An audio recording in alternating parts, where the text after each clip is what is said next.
we can make sure we have a full lunch break.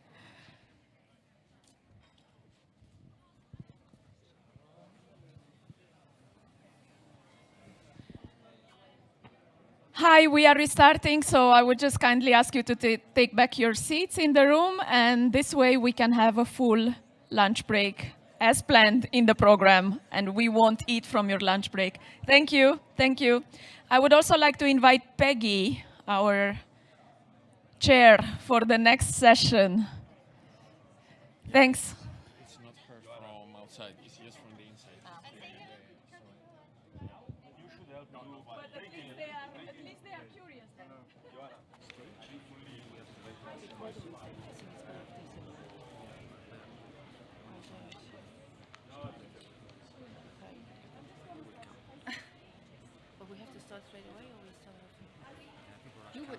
Thanks for those that have already taken their seats. Again, time is relative and it really flies. So, before leaving the floor to Peggy, maybe I want to go back with the QR code. So hopefully we didn't manage in the previous session, but we would like for the next two sessions, so this one and the other one, to gather as many questions as possible and try to address them. So the QR code is there, so just take a picture and you can raise the question. So now I leave the floor to Peggy, so we can start to call the different panelists on the stage. Thank you, Michela, and good morning to all of you, and welcome to this session on institutional demand for commercial Earth observation data. My name is Peggy Fischer, and I'm overlooking at ESA the Copernicus contributing mission activities and the ESA TPM third-party mission activities. But before we jump into the discussion and also introduce the panelists, let me give you some additional information about this panel and the topics we would like to address. We have three topics on our agenda. We would like to illustrate and discuss the current and evolving demand for commercial Earth observation data in Europe across different European institutions. We would also like to look at experiences about public-private partnerships, primarily in the US. We have also a colleague from NASA here, and he can give us more insights on that. And we would also like to review what could be a potential mechanism in Europe to initiate a further dialogue about different topics of common interest, such as the data demand, evolving data demand, and evolving data offer also in Europe, concepts linked to data licensing, procurement schemes, industrial policies, and what could be the mechanism to bring different institutions, public institutions, together to discuss this. This is also in line with what we have seen yesterday, discussions where different presenters illustrated the need to take measures in terms of collecting demand, consolidating demand, and also reduce the fragmentation that we see currently in this ecosystem. What we also saw yesterday is the notion that clearly with respect to the US, China, and other countries, in Europe, a broad adoption of European commercial space capabilities is still lagging, and that the customer base in Europe is still considered limited for civilian applications. So what at European level, we see that the industry still lacks larger scale Earth observation data and services procurement opportunities to drive the sector forward. Some very good progress has been made with the Copernicus contributing mission activity. As we heard yesterday, we heard it also today. And this is considered currently one of the biggest, if not the biggest, civilian data procurement initiative in Europe, funded by the European Commission and implemented by ESA. Let's also not forget that on ESA's side, we're implementing a third-party mission program very successfully in which we sponsor commercial Earth observation data to science, business, incubation activities, and research. And this program is growing in terms of demand. We see new entries into our portfolio, and here we would also like to find opportunities to further expand the third-party mission activities at ESA. With this introduction, I would like to give the floor to the panelists to please introduce themselves. So I will call the different panelists now to come to the stage, please, to be here with us. So we have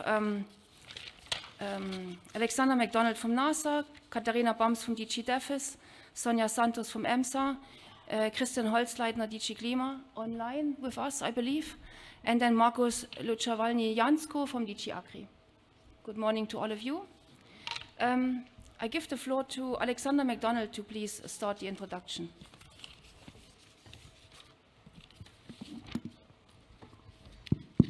Sorry, not sure which side of the stage to be on here. Alex MacDonald, Chief Economist at NASA, 17 years at NASA in a variety of capacities, and looking forward to this interesting conversation. Maybe you're gonna go next? Okay. Hello, everybody. My name is Markus Luczawalny-Jansko. I'm the team leader of the IACS team in DG Agri. So IACS stands for Integrated Administration and Control System, which is a system that uses Earth observation in order to define if a farmer should get paid or not for the activities that he does in his parcels. I work with DG Agri since 5 years now, and a lot has changed over the past few years. Thank you. So, hi, hello, good morning. Thank you very much for the invitation. So, my name is Sonia Santos. I work for the European Maritime Safety Agency. So, for the ones that are less familiar of what is EMSA, so EMSA is a EU decentralized agency that is located in Lisbon, which mission is to, in fact, seek for or defend the interests of the EU maritime market to be safe, secure, green, and competitive. Within EMSA, we have, within our remit, we have the scope of maritime surveillance, where mainly we have two major components. So the RPAS, so the remote piloted aircraft systems, and for today that I'm going to speak, the Earth observation component. So within, and I know that typically maritime surveillance is not usually the major topic of EO, so here we are also to raise awareness of the importance of this market. So in terms of surveillance, of maritime surveillance, EMSA implements 4 big services. So the first, the one that is older, that is running since 2007, is the CleanSeaNet. So CleanSeaNet is a European service that detects pollution from space and identifies the possible polluters. So this service is based on Copernicus Sentinel-1 data. So that's why for us this mission is a key mission.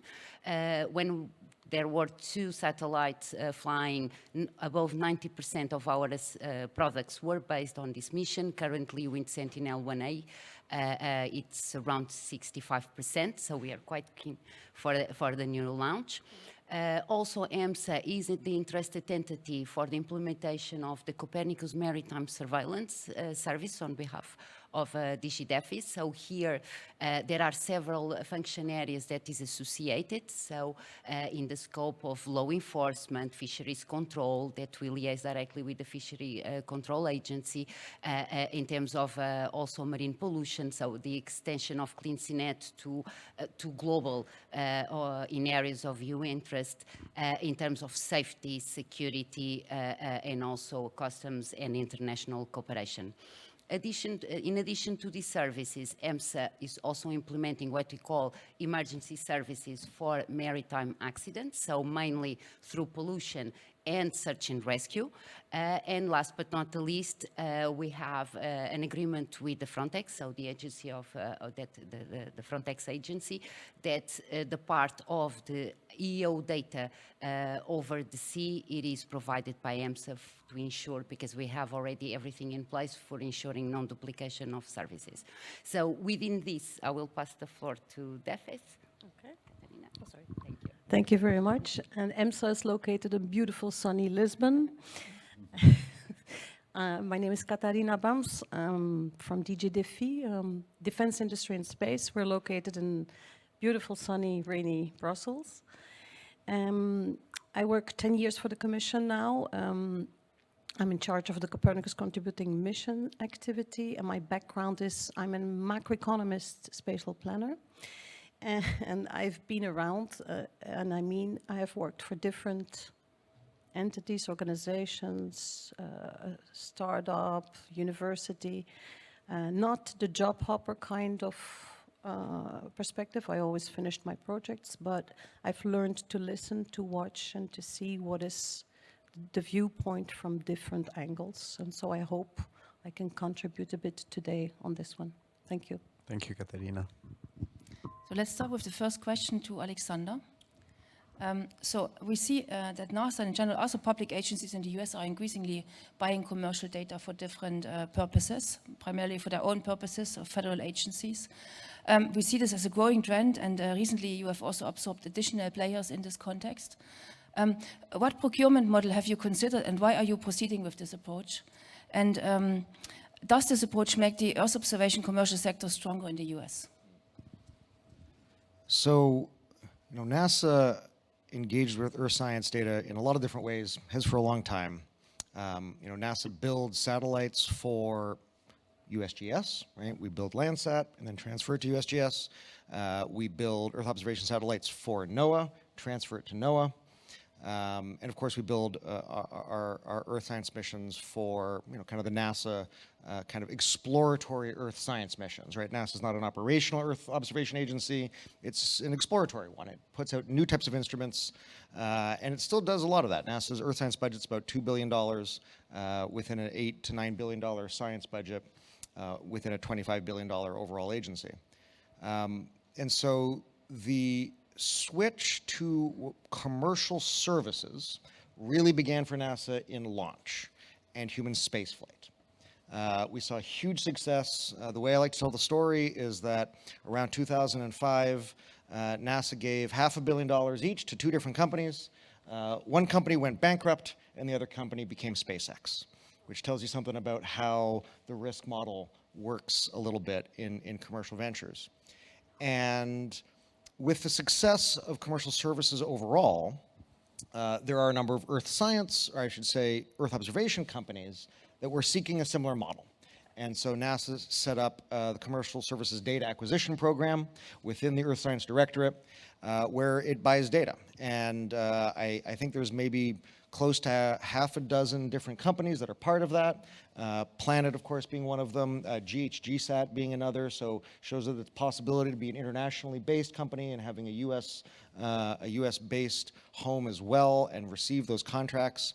And the way that that really works for NASA is that it procures that data on behalf of the federal government of the US, and then it makes it available to other federal government researchers inside the US as well as for itself. And so it actually is still working within a kind of public service model. Yes. It is simply purchasing the data according to pretty stringent requirements, and that's where a lot of the challenges, frankly, is getting the data quality to be up to the quality standards that our NASA scientists are used to. NASA scientists are very demanding characters. But that model has been working quite well. We continue to expand it. We continue to add more companies. It continues to be appropriated pretty generously by the U.S. kind of Congress. So that's been the services model. We're doing more of it. It's certainly helped the sector, but it's also relatively small. It's only in the tens of millions. We do a lot more. We do a lot more major missions for Earth science still. We use services more in other areas, to be honest. Still, I think we're admiring this progress that you have made on NASA's side, because we see in particular the small data acquisition program was conceived in 2017 and you've scaled it up enormously. So it's much bigger now than our ESA initiatives, and we are really looking with admiration also on the activities done by and our colleagues at NASA. Maybe Peggy, now we have the connection because unfortunately one of the guests of the panelists didn't manage to be here. So maybe if you can give a short introduction from DG Klima, please. Yeah. Yes, sure. Hi, good morning from Brussels. I'm Christian Hosleitner. I'm working at the European Commission, Director General for Climate Action, and responsible for land economy and carbon removals. I'm very sorry that I can't be with you, but the German railway system didn't allow me to get to Frankfurt on time today. So I'm very happy that I can join online. Thank you. Thank you very much, Christian. So we will keep you here on the main screen. So I don't know if you see us, but then we will continue the questions to the next speakers, and then we will directly address you remotely. So maybe my next question is for Katerina. So we have seen that CCM, Copernicus Contributing Mission, has been mentioned many times during the last in the last panels, and the program is quite successful overall because it's given the support to emerging data providers and has created some momentum in the European space startups environment. Can you tell us more about the approach that you followed and why? But what is most important, what's the plan for the next MFF? Now that we have a new commission, so what do you plan for this plan? Also respect to what we have seen that NASA and US is doing. Thank you for the tough questions. Yes, the Copernicus Contributing Mission activity. I firstly would like to point out the Copernicus Contributing Mission activity covers non-commercial data from institutional missions also, Landsat, and commercial data. We're here today on the commercialization event, so we focus now on the commercial data buy. It serves the Copernicus services data needs. So the data buy is really to help our Copernicus services because the baseline are the Sentinel data. And so our 6 thematic services use the Sentinel data, and they have also very high resolution optical, radar, and other data needs. So that is the setup of that program. Is it at the full potential? No, not yet, but we're working on that. And Peggy knows 3 years ago, we started with the modernization of this CCM activity. Based on a survey done and listening to the industry, what they pointed out in the survey, that meant anchor customer contracts for these startups. So that's put in place. And commercial contracts with the other players, data providers. And what we pushed out to ESA saying, we need to change the approach in the sense that what we have now is contracts with each data provider. Our Copernicus service comes in, asks data, and then the contract is being used. Let's switch that, give a bit of certainty to the companies, and so we set a subscription scheme approach in place with economies of scale, following the trend from the big data analytic data buyers. Because what they do is they buy in bulk, and there the economies of scale are in place. So this is what we have, commercial contracts with our data providers, the European ones, and the European ones with non-European missions. Because for us, it's very important that we can see what is out there in terms of data provision. And that is why we have also the dynamic purchasing system in place that was suggested by one of the companies, actually. It's actually the e-procurement, and since 2015 already in the EU legislation, many member states are already applying it, so it's very successful in terms of e-procurement. And so we put that in place because here we can see which data providers are out there. So there's a two-stage approach, and you can come on board. And so this is for us very important to see what is out there. If your company, you have data or you have missions, we can see what is the pool of companies that we can rely on for the data provision for the Copernicus services. Now, it's a bottom-up approach. Our DGs are not data processors, we're administrators, and I look at the colleague Marcus from DG Agri. We do now the data buy through the CCM activity, very high resolution optical data in support of the member state, but it's pushed out to the member states directly. DG Agri is not using them. So I look at Alexander and I hear you saying the setup in the States, in the United States. It's not the same with us in that sense, you see? That's how it's being set up. And so if I hear yesterday several times, more money in the CCM, interesting, it's one of the building blocks, but how much data can you buy and how much capacity do our Copernicus services have to work with this data? Because these subscription schemes are set up, it's data volumes based on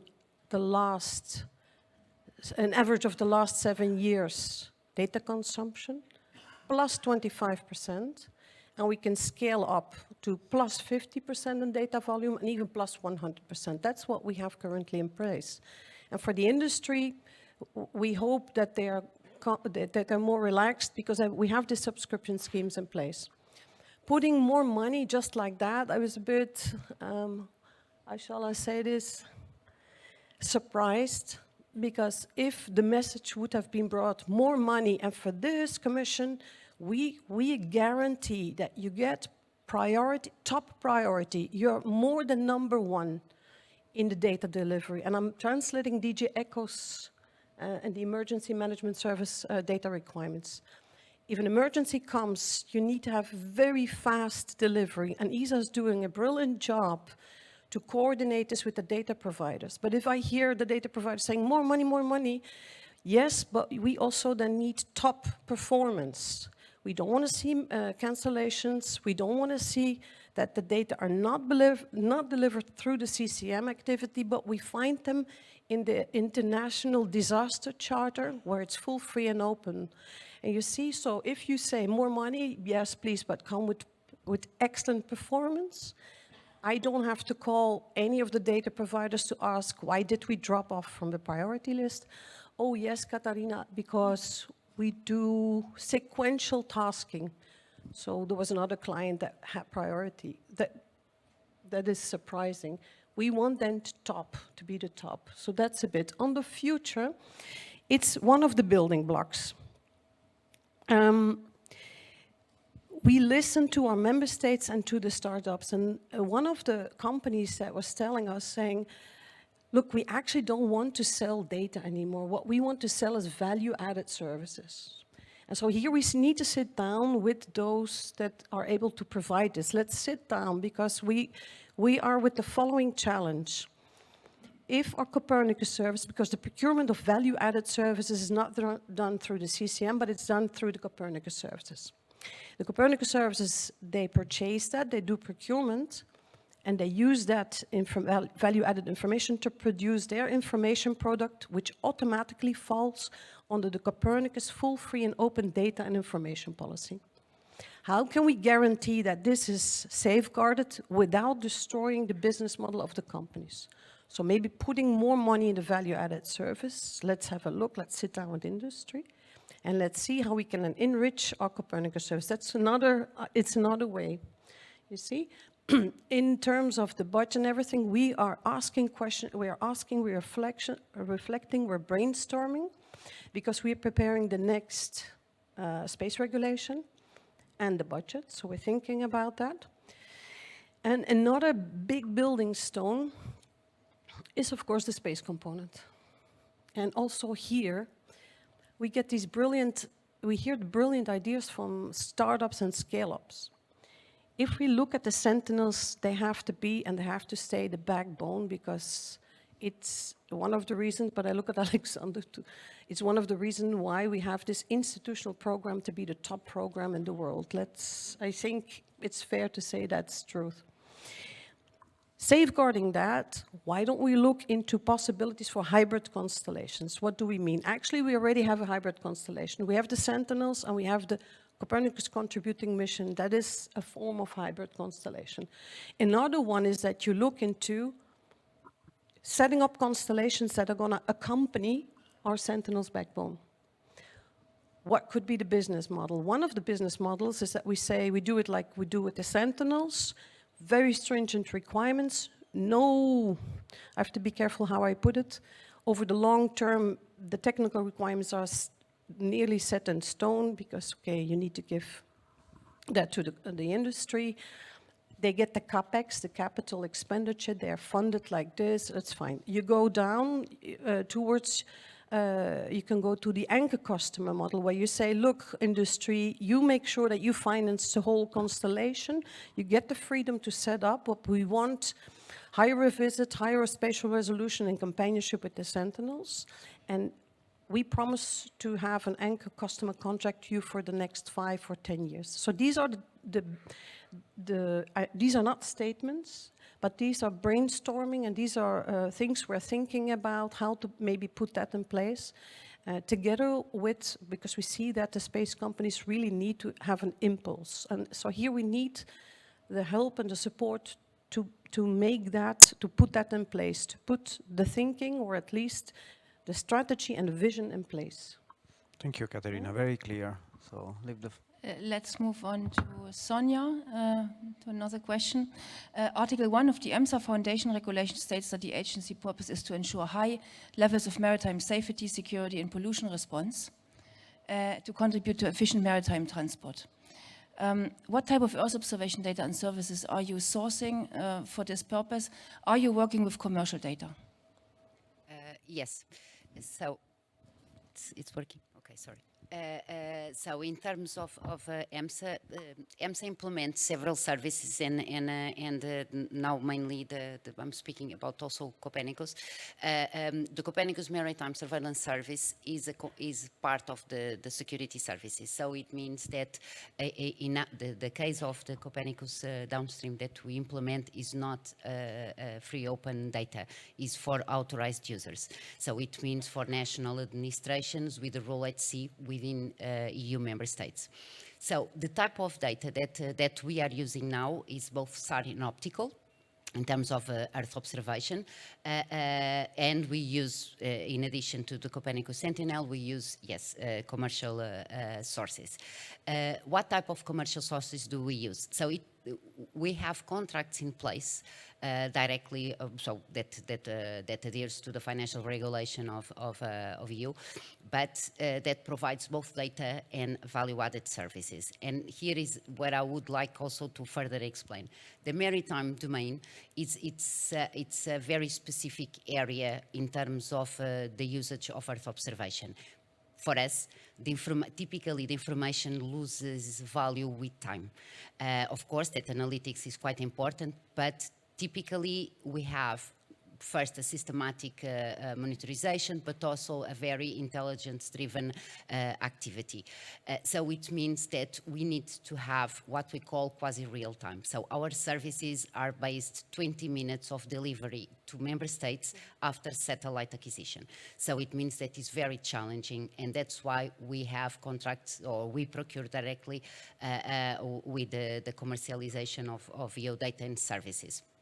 Additionally, also our community, so the big added value of having this downstream part is that the community that uses Earth observation data doesn't need to be an Earth observation specialist. So it means that the member states don't have to duplicate these efforts, and all this data aggregation is done at EMSA level.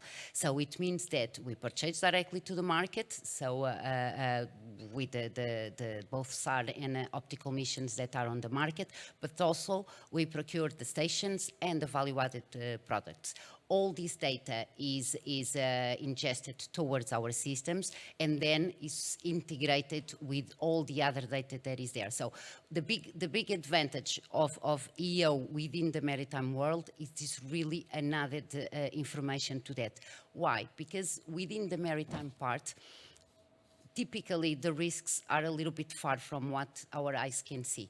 So is in remote locations, is where the traditional means are not there. So the EO brings this challenge to that. The commercial part has a very important role within this chain also. For this type of things. However, just to a little bit to go back what Katerina was mentioned, reliability, so is one of the key parts of our change to our users. The commercial part needs to ensure first that is operational. It means that is reliable, that we cannot integrate in our operational activities data or services that are not reliable, because behind there are lives. It cannot be just to test it. So it is important. You need to ensure that it's delivered. You need to ensure that you have a service behind, because it's not only R&D. That part of innovation is very important, but then when you reach a level of operationalization, you need to ensure that you are there. In terms of EMSA, we work very close with the DG DEFIS and ESA also. In terms of the CCM, mainly this category 1. Why? Because we are voicing our users' needs in terms of the maritime world. So it is important because at the end, what we all need is to roll out products and services that meet the user needs and expectations.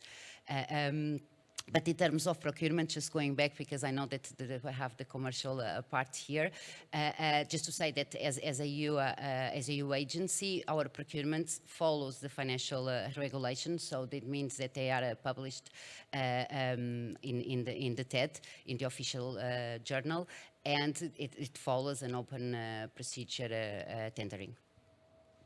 Thank you, Sonia. So, Christian, maybe the next question is for you. So, with the recent approval of the methane regulation, so Europe is leading this green transition. So, given the DG Climate goals to reduce emissions and promote renewable energy, what are your needs in the near future? Are you currently using Earth observation data, or do you plan to use it? If you can also provide a brief overview of the objectives, your objective, DG Climate objectives, and whether the Commission or any agency linked to you is planned to use other satellites for these purposes. Yes, thanks a lot. Maybe let me start with our big objective in European climate policy. And this is to make Europe climate neutral by 2050. For this, we need to reduce our emissions rapidly and significantly. But we will always have emissions in the system, not least from the production of food, so agriculture, from livestock management, from the use of fertilizers. So we also need to get better in actively taking CO2 out of the atmosphere and storing it in our soils, in our forests, in the products that we produce out of biomass, like, for example, long-lasting buildings. In a certain share of the CO2, we need to store it geologically. So what you see when we look towards 2040, 2050, agriculture, land use will become of key importance for climate policy. So we need to get much better at setting good incentives for farmers and foresters to manage their land more sustainably. And in the first place, they need better data on that. And here, Earth observation can play a very big and very important role. So what we are currently creating is a certification system for carbon removals and carbon farming. So, and this should create a market for carbon credits. So those farmers and foresters that who can do a better job, like, for example, in agroforestry, in rewetting peatlands, so in managing their land more sustainably, should be able to sell those credits on the market. And what we are currently developing is a certification scheme for that, certification methodologies, so that the ones who buy those credits, like big food processors, banks, and so on, can be sure that they get value for money, and that this is really like 1 ton of CO2 emissions reduced or 1 additional ton of CO2 stored. And when developing the certification methodologies, we need to look at the optimal mix between modeling, Earth observation, and on-site monitoring. And these methodologies we are currently developing. So we are creating a market for Earth observation services because we believe very much that with Earth observation, commercial products, whatever form of remote sensing you may be thinking about, can really drive down the monitoring costs for farmers and foresters. So we really see over the next years that we want to develop that market, that we want to open that market. And we see a lot of startups that are out there that are very engaged in providing services, both to the farmers, the foresters, but also the certification schemes that have to oversee all these actions. So again, from our side, it's very much about services, and it's about a private financing. So we are creating the market for that. And so we hope we can provide that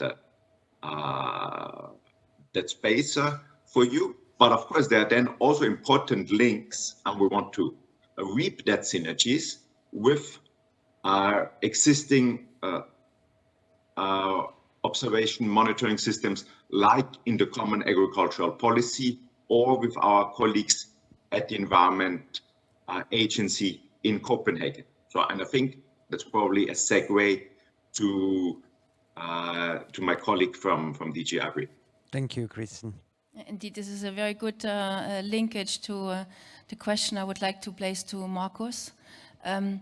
Could you please let us know if you see an evolution of the demand for commercial Earth observation data in the DG Agri activities, particularly for the COP reporting duties that you are fulfilling? We know that you are working primarily with Sentinel observations, Sentinel-2, but you're also complementing already with very high resolution optical data your activities. Are you seeing a need for additional data, commercial data in other emerging data domains? Okay, thank you very much for the question. Thank you for the segue and also for the introduction from DG DEFIS, because what I will say plays a bit into all of what was just said. So to set a bit the context, in DG Agri, as my colleague said, we don't use Earth observation data as such, but we write the requirements for the member states to use Earth observation data. So you really have to see it as every member state working independently and not us providing the data to the member states, at least not completely. So since 2023, 1st of January 2023, there is the new reform of the CAP, that's the current one now, until end of 2027. And this new reform has brought a lot of Earth observation with it. It already existed a little bit before, but now it is really an essential part of the CAP. The CAP manages about 40 billion euros per year, so it's quite an important sector. Within that 40 billion euros, you have a large part that's managed by IAC, so the Integrated Administration and Control System that I was referring to during my introduction. And within IAC, Earth observation is primarily used for the area-based support interventions. So the area-based support interventions are by far the biggest ones within IAC. So we're talking here about approximately 30 to 35 billion euros per year, so very important sector. There are three main systems in IAC that use Earth observation. You have the LPIS, which is a rather old system. It's the identification system for agricultural parcels, so it's a sort of, to make it very easy, a sort of cadastre of parcels, even if it's not really a cadastre, but to keep it simple, I will call it that way. You have the geospatial application, which is an electronic system for farmers to declare which parcels they want aid for and what aid they would like on that parcels. And you have the brand new element, new from the 1st of January 2023, the area monitoring system. So this is a system that tracks in real time activities and practices on agricultural parcels in the member states in order to conclude if the farmer should or not get paid for these activities that he has declared in that parcels. So on LPIS and GSA, the data use is mostly linked to very high resolution imagery because it's linked to measurement of the parcels. There you have two different levels. You have the commission level, so we provide some data to the member states that we acquire through our colleagues in DG DEFIS. But this is rather limited and concerns the quality assessment of these two systems. And you have also another aspect, which is from the member states. So the member states themselves have to acquire very high resolution imagery in order to update the LPIS systems and the geospatial application over the year to reflect the current situation in the parcels. For these two, an opportunity that I would see is the creation of services, we were talking about services, for parcel delineation. Because for the time being, what happens is the member states receive their imagery, very high resolution imagery, and have to manually, or at least semi-automatically, delineate their parcels, which is very much work intensive and maybe not the best solution. So we are already looking into it. We have a study running currently at the Commission, but we would also like the private sector to think about it if there is not a possibility to automatically do this work and alleviate a lot the pain of the member states that they currently go through. Now about the area monitoring system, there I think I have the main messages. So there it runs almost exclusively on Copernicus Sentinel imagery in accordance with the Commission policy on space. It's really the backbone of the policy. Why? Because it's freely available. You have images all the time for every single parcel that you have in the European Union. So it's really stabilizing the policy in a way. However, Copernicus is not perfect. You have some limitations linked to it, mostly spatial limitations, so spatial resolution, or spectral limitations, so you have only a few bands. This brings you to a situation where member states cannot assess if certain activities were performed, or cannot assess parcels that are weirdly shaped, because for the big parcels it's easy, but for the small parcels, they are with a big spatial resolution, it gets a bit complicated. So I would see an opportunity here, but it would probably make more sense in the scope of a contributing mission of Copernicus to develop large-scale operations that have better spatial resolution than Copernicus in order to tackle the small parcels, or to develop hyperspectral satellite systems in order to really identify what is in the parcel precisely. Then, of course, also services are always appreciated, because for the time being it's the member states doing most of the work, creating algorithms, using artificial intelligence to get to conclusions. This would really be simplified if this work is done for them and they can just use the result of these services. Okay. That's it for me. Thank you. I think it's very good to go then to the next question. So we have seen that there is this need of new services, which is maybe not anymore data, some type of insights that could be complementing what we have done so far in the Commission. But this may require, of course, innovation, investment, and some type of, let's say, long-term commitment, even to drive the investors into these startups, which they will do then the innovation, or even large space integrators, which could do the same type of innovation. So it means maybe, Alexander, that you need different models. So maybe not a classical procurement approach, but maybe to think in a different way, like public-private partnerships.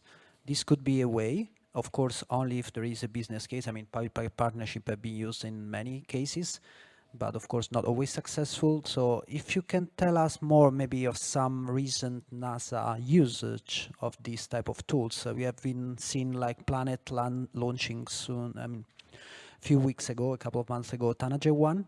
So how did it work? What's it working with NASA, and what has been done by NASA, by Planet, and this carbon mapper, this no-profit organization? What's the target?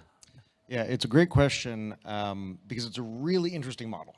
It's actually one of the most unique Earth observation missions I have seen in quite some time. The money for this mission, which is on the order of north of $100 million, came 100% from philanthropy. Essentially a group of US philanthropists interested in advancing technology that could support climate mitigation action, specifically reducing methane emissions, put up $100 million. And what that was going to was really two things. One was technology transfer from JPL, who had developed a very advanced instrument for methane detection that they had tested at an airborne level, but had never flown in space, to transfer the knowledge of how to build that instrument to Planet, to then build the satellite bus, fly that instrument in space. And so the organization Carbon Mapper is actually the lead source of the financing. It was the philanthropist who gave Carbon Mapper, the nonprofit, the funding. They then transferred that funding to Planet, who then transferred some of that funding to JPL to transfer the technology to Planet to build that, that spacecraft. I believe the contract is for 2 spacecraft. One of them has launched. And they have then a data sharing agreement. And so essentially, Carbon Mapper gets the ability to publicly reveal the data that has been collected by the Tanager 1 satellite after, I think it's 30 days or 60 days. I forget exactly which one. But Planet has the right to sell the data first, and they also have the right to a certain amount of the data that's been not kind of purchased. So it's kind of a purchase agreement by this nonprofit. NASA's role in it really is freely giving away its technology to enable the commercial companies to use it. And it's not an exclusive agreement. If someone else paid JPL to get the same technology, they could. And for us, we think this is a really exciting model. JPL in particular is very excited about it because it's a wonderful example. As I'd mentioned, the instrument had never flown in space. It was something that had been proven out at the airborne level. And here was a set of nonprofits, or a set of nonprofit and a company that saw potential both for climate action and for funding, because it's effectively a type of hyperspectral imager, which has a number of different applications across a number of different areas. And really the goal for Carbon Mapper is basically to do point source emissions detections after flying over large natural gas equipment that is having very large leaks, or over large waste areas, seeing a lot of emissions of methane from waste. And it's already been effective. I saw a press release last week that they had flown over a large system. They had made that information known to the operator, and they were able to fix the leak in the pipeline and reduce methane. And so whether or not that can scale globally is now the question, right? I often think about this at a kind of macro scale. You have a lot of reports from countries for their commitments to the global climate kind of emissions detections, but these are self-reported, right? Countries submit their numbers, and depending on the country, maybe some of these are more real than others. Some of them may be somewhat fictional. So where is the one place that you could have the standard baseline of detection that would be same for the entire world? That one place is space. Within the atmosphere, countries have the ability to regulate whether or not someone can fly over, but they cannot in space. The principle of free overflight is true. And so I would submit that if we are ever going to have a global verification and monitoring system for point source detection of methane, and if the technology advances well enough to CO2 as well, it will be in space. And you can think about doing that at a kind of standard top-down governmental level. That's one option. But you could also simply put out the requirements for the type of detection that you would use in the system, and then let the market figure out how to provide that data. And so I think it's an example of the type of innovative model that we're seeing emerging here. NASA is kind of basically contributing what we can, but we still are in the place of figuring out, are we going to get to a system like that? Does it have its value? We're starting to see it right now, as I said. We talked about Carbon Mapper. They do point source detection. MethaneSat is doing kind of larger inventory, kind of larger swath-sized inventories. And of course, you have GSat, which is selling directly to industry. So there, just in methane detection, you have 3 different business models that are being tried out at the same time, and we'll see which ones are most effective. But I think it shows that there's a lot of potential to innovate for relatively small amounts of money. I consider $100 million relatively small, but that may vary depending on your audience. Thank you, Alexander. Thank you. Next question is to Katharina. Yesterday, we have seen many interesting presentations. We have seen the growing potential of Copernicus contributing missions, and we have seen also different presenters coming with or raising the voice that there is a need to further collect, consolidate, and aggregate user needs across public institutions. How would you see this going forward, aggregating this demand in Europe, going also beyond Copernicus user needs, but collecting user needs across different organizations in Europe to further scale up also the potential for the industry?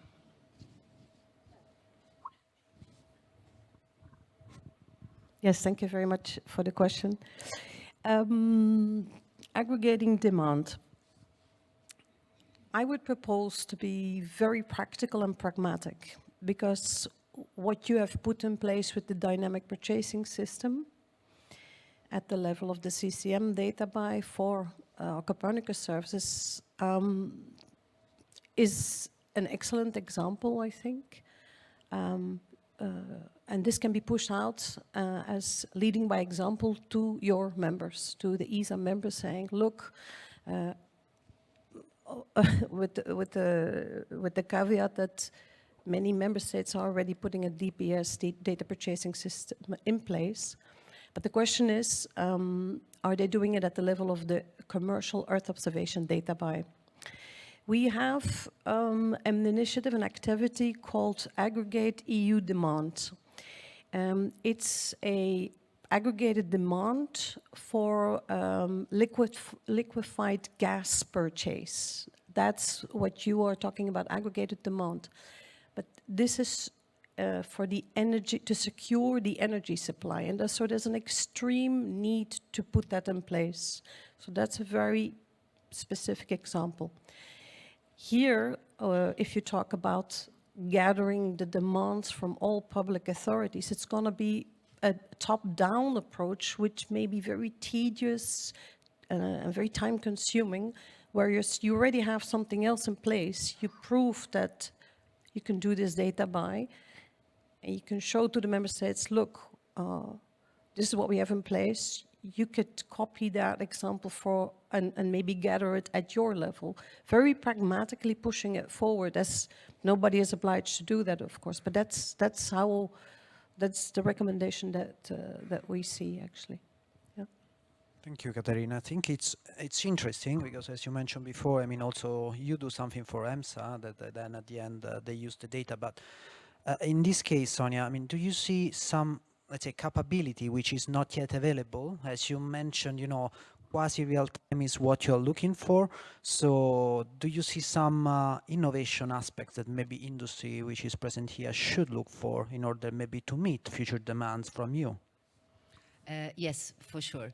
So within this dynamic part of communicating our requirements with DEFIS, so we have in place a process that is called fitness for purpose. So how it works between all us interested entities, but even if we are implementing other services other than the Copernicus downstream. So what it is, within each remit, we have a very close connection with our users, so that to ensure that really we are pushing for something that is really needed. Within that, what we do is a gap analysis. This gap analysis can have three different vertices as an exit point. So the first one, typically, maybe the service is there, but we need to increase the awareness, so the capacity building on it. We need to reinforce our trainings. We need to adjust our handbooks. So it's because it's a very close cooperation with the member states. We have then a second one that we address the market, that we see by these preliminary market consultations to see if the technology is there. So just to highlight again that we are a very operational agency, so it means that we need to roll out mature technologies. And typically, if the technology is there, we leverage the existing technologies. If it is not, what we do is that we have this, we have a very close link with EFIS, and mainly on these innovation programs, being at downstream or upstream, where we really voice this part of the maritime surveillance part.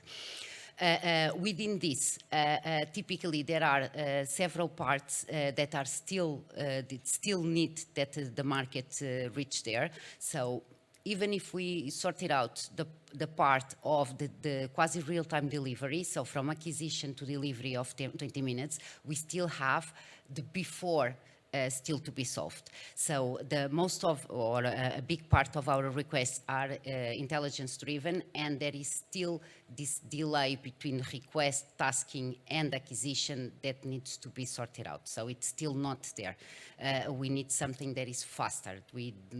More than sometimes 12 hours is something that that we would like to communicate. That is really a need from our side. Is this fast tasking. From demand to acquisition. From acquisition to delivery, it's already there, but from demand to acquisition. Then we have other two parts in terms of sensors. So mainly as EMSA, our community is looking typically to two things. So everything for ship source, so we are very ship source related, pollution activities, all these type of things. So we are looking first new sensors for trying to detect new type of pollutions, ship source pollutions on the sea surface. So typically we are monitoring in a routine basis oil, but we need to expand to other types of pollutants, so to other MARPOL annex for the ones that are more familiar with the legislation, but in a nutshell to garbage, sewage, microplastics. So we need new sensors that gives a reliable detection on this part. Additionally to that, ships detection, ships identification. So currently what we do is that we use Earth observation and then correlate the data with all traffic data, so IES, terrestrial IES, satellite IES, LRIT, VMS, and we integrate and correlate and flag what we call these possible dark vessels, so vessels that are not reporting. Doesn't mean that they are doing something illegal. They can be in distress, or they don't have the obligations to report due to their size, or malfunctioning, or due to security. But this is what we are looking.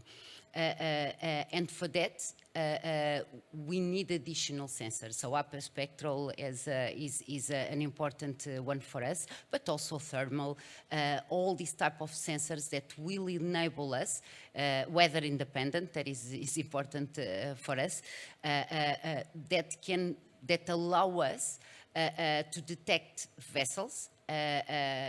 We need to remind that we are a safety agency, so search and rescue is one of our main pillars, is to ensure that any vessel in distress, that we can support member states to first detect and then to put the search and rescue parts. So the market, and because I heard some interventions today and yesterday, it's not saturated. Earth observation is a key data for all the domains.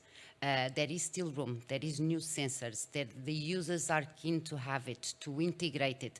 As a standalone data is not sufficient, for sure, but is a very added component of our services. And it is important to understand that there is still there is still the need of innovation, there is still the need of new sensors, both land, both climate, and also for the maritime surveillance. Thank you, Sonia. Thank you. So I think it's a huge opportunity, especially for this onboard capability and diverse and merging different sensors in space, bring the type of insights that you're looking for.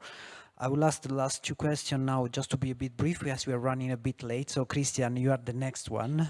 So apologies for this, but so we wanted to know, European Commission, especially with DG Clim and ESA, we are collaborating to enhance the use of Earth observation satellite for tracking climate change. And what do you believe is the most urgent needs that should be addressed?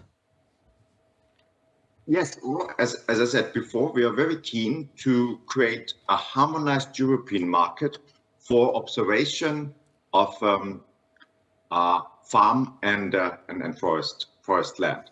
So we hope for the demand, as I said, from our carbon farming certification market that we are creating, where the demand would come from the individual operators there, be it bigger farmers, certification schemes, also the big food processors, may be interested in that.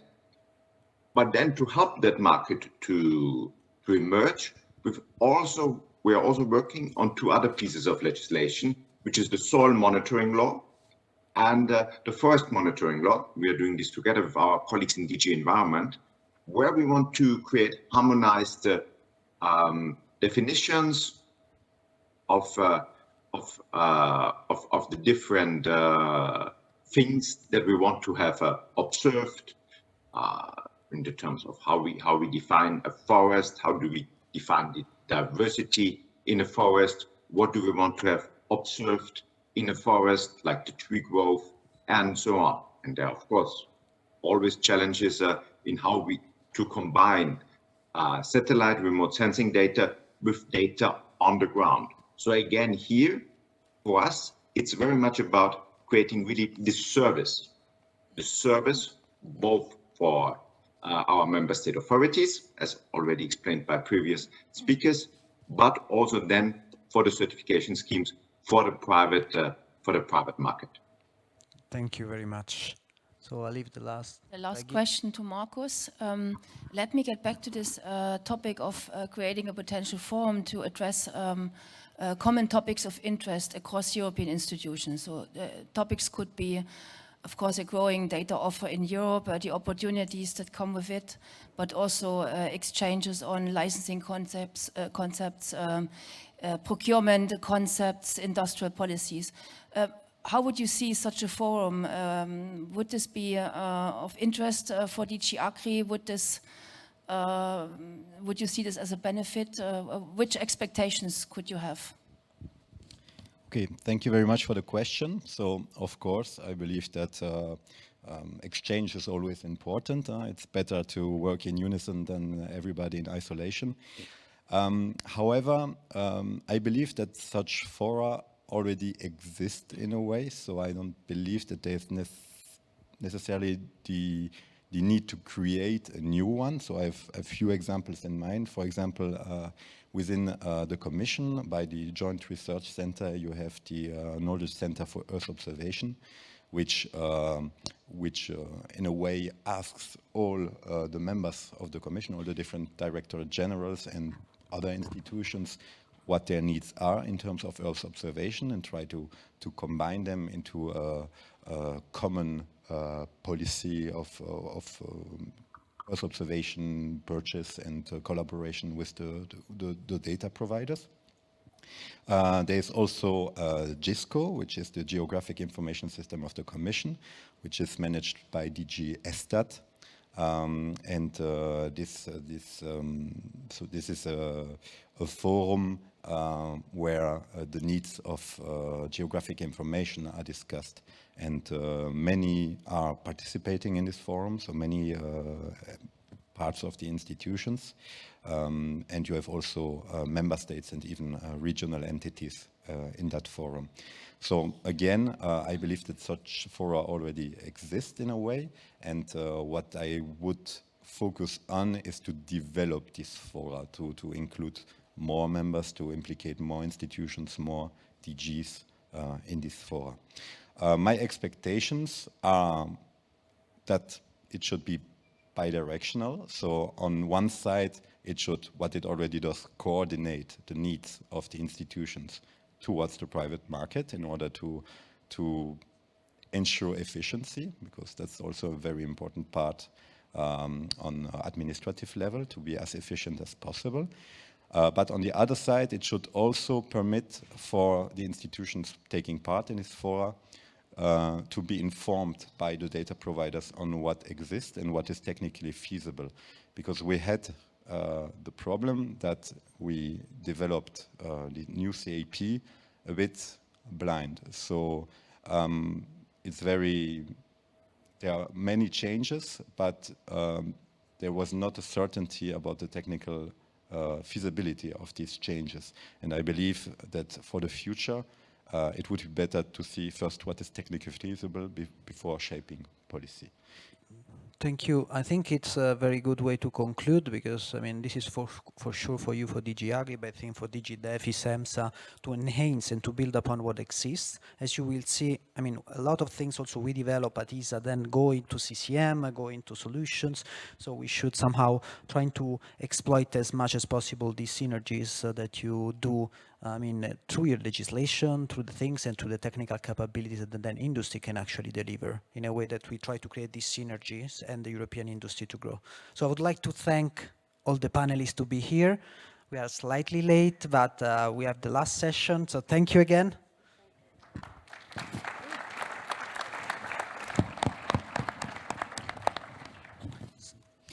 We're just going to, I would just ask Peggy and Michele to remain on stage because we're going to change to another side of the institutional discussion where we would be looking at the ministerial strategic priorities of next year. So our Director of Earth Observation, Simonetta Kelly, has already hinted at some things yesterday in her opening remarks, but now we will have a bit more of a exclusive preview, deep dive with a very good mix of ESA colleagues that I will let Peggy and Michele introduce. At 1 o'clock, if we keep to the time, we will break for lunch. Just to mention one thing about the matchmaking sessions in the afternoon, my colleagues Albin and Romain have been in touch with you and they have been scheduling and they are sitting in the room. If you can raise your hand. They are sitting in the room if you have any questions, but also during lunch we will be putting on the big screen the programming. It's in room Orient, so on this side of the big room. But in any case, Romain and Alba are here to support if you have any questions to make sure we get the most out of that matchmaking session as well. Now I hand it back to Michele. Yeah. Thank you, everyone. So this session, we try to be as much as interactive as possible. So again, there is a Slido. Now, we didn't have time before, so please raise the questions as much as possible. So also, we will launch, together with the question, a small poll. So with few questions, of course, answer to that after we have presented the programs, because we would like to have some, let's say, reaction from you on what we have proposed and having some, let's say, direct feedback from you. Then I leave the floor to Nick. Yeah, good afternoon. I'm Nick Hanowski. I'm the head of the Mission Management and Ground Segment department at the European Space Agency. The simple fact that I need to introduce myself is actually, I think, a good indicator. I think I know from just a quick reckoning here, 25-30% of the faces, meaning that there are a lot of new faces, meaning that the turnover and the appearance of new stakeholders and new companies, new commercial entities in this environment is happening, is good.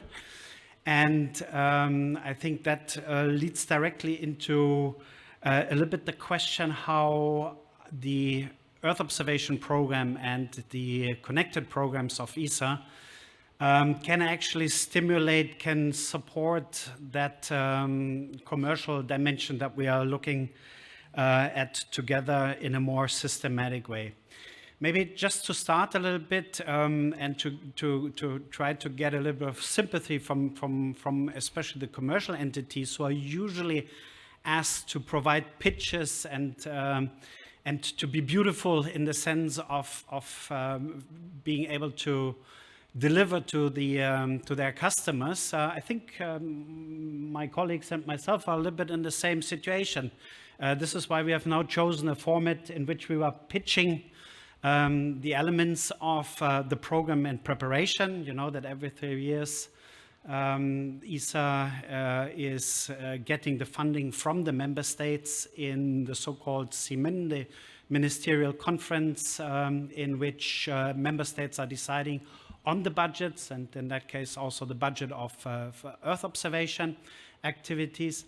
And again, it's our interaction with our member states and with the delegates that are representing the stakes and the interests of the member state that often feels, I think, very much like a beauty contest or a commercial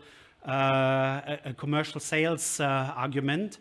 But I think the real benefit of this is the close interaction. We're actually seeing the delegates every few weeks, interacting with them, trying to optimize the program. And I can tell you that the commercial dimension in the discussions that we are leading in the context of program preparation have increased in size, in scale, and in significance. So we are shifting a little bit the logic now. We will start with a few quick pitches on program elements. I will start with the smallest one. It's a pretty one, I feel, but again, it's the smallest one. The big disclaimer I would like to put up front is that everything that we are presenting is in preparation, is under discussion with the member states. Again, it's part of this, what I would call tailoring process in order to fulfill the ambitions and the needs of our stakeholders, the ESA member states. You will see that some of the programs, and you see that on the first slide already, are actually connected deeply with the European Union programs. In this case, Destination Earth is a European Union initiative. But that's something that we see quite systematically. Copernicus, Destination Earth are just two examples. There will be many more to come.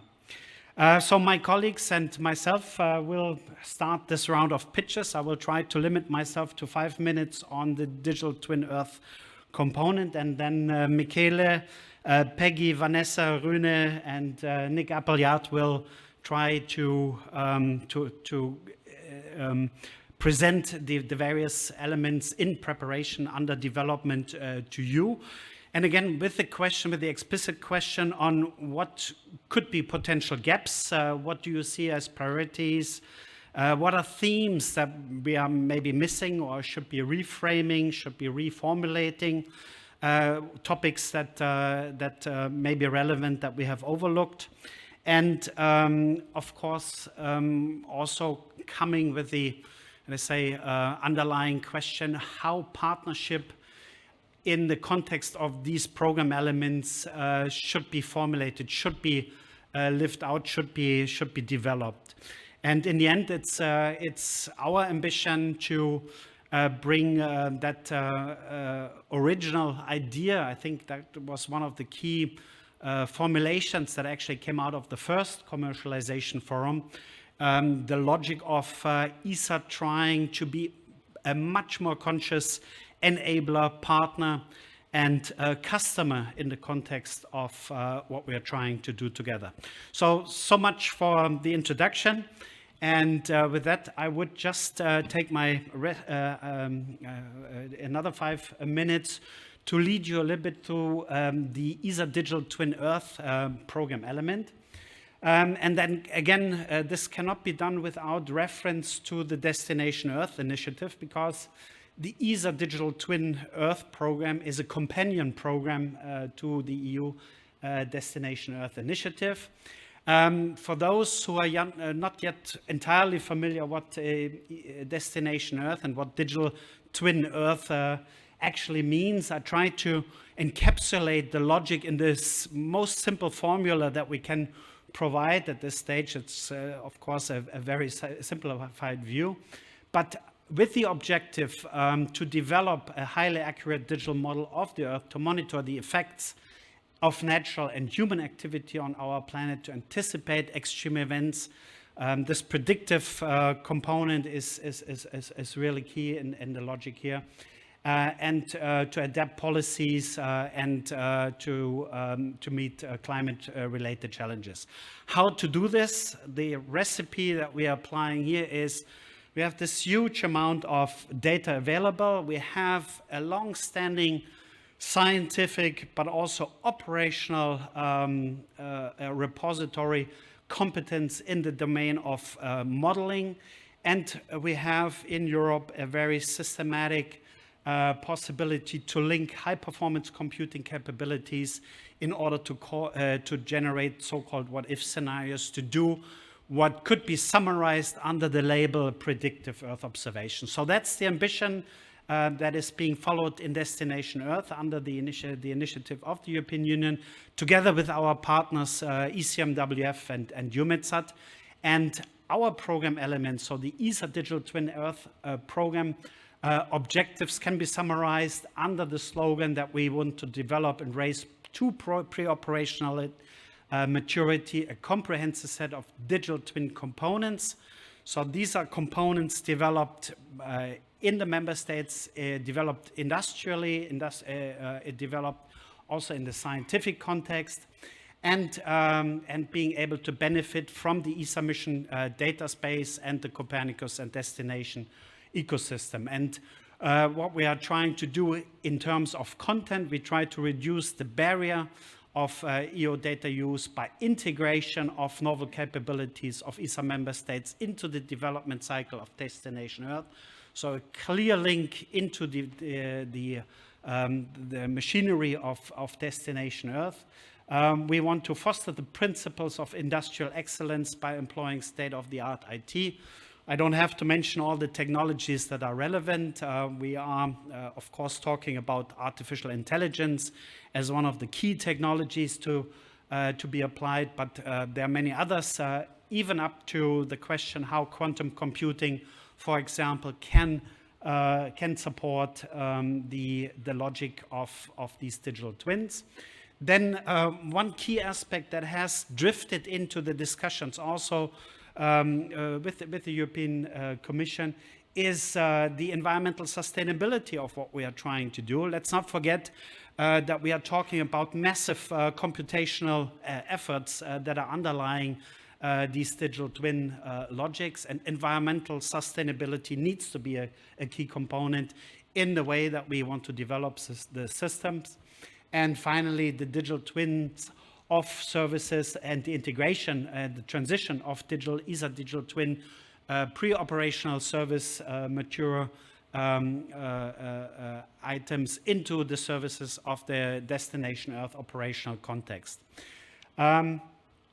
This is just illustrating quickly that in terms of thematics, we have already seen a large number of different themes and topics that are picking up on the potential of digital twins. There were a large number of thematic proposals. The schedule illustrates that the ESA DTE program is, of course, synchronized with the European Commission Destination Earth Initiative phasing elements. And here the key date was actually the 10th of June of this year, which saw the opening, the operational opening of the Destination Earth system and its gradual opening into operational services.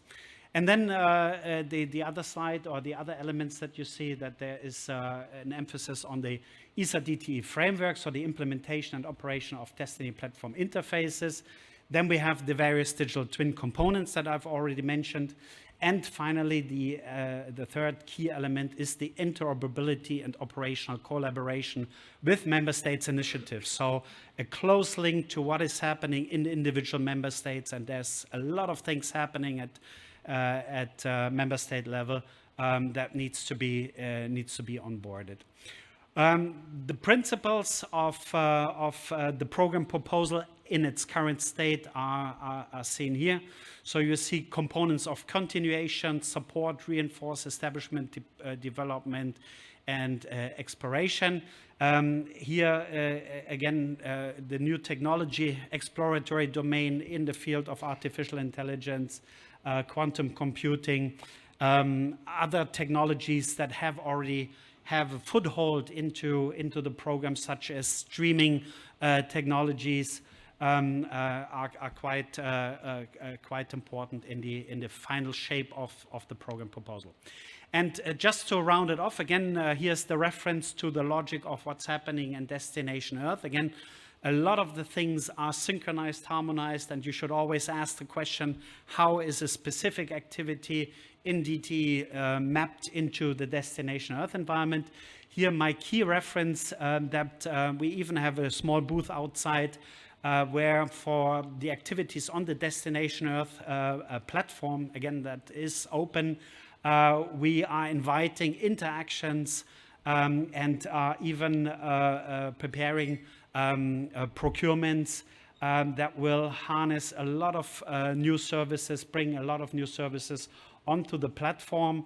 Here, the so-called Advanced Application Platform is just one of the most recent examples of something where all of you can engage and hopefully find it attractive and also supporting your own business to engage. And here again, my invitation to my colleagues outside, maybe over lunch or afterwards, to exchange a little bit on concrete opportunities in the Destination Earth operational platform environment. And with that, I'm covered the introduction and my first pitch, and I hand over, I think, Michele? Yeah. Thank you.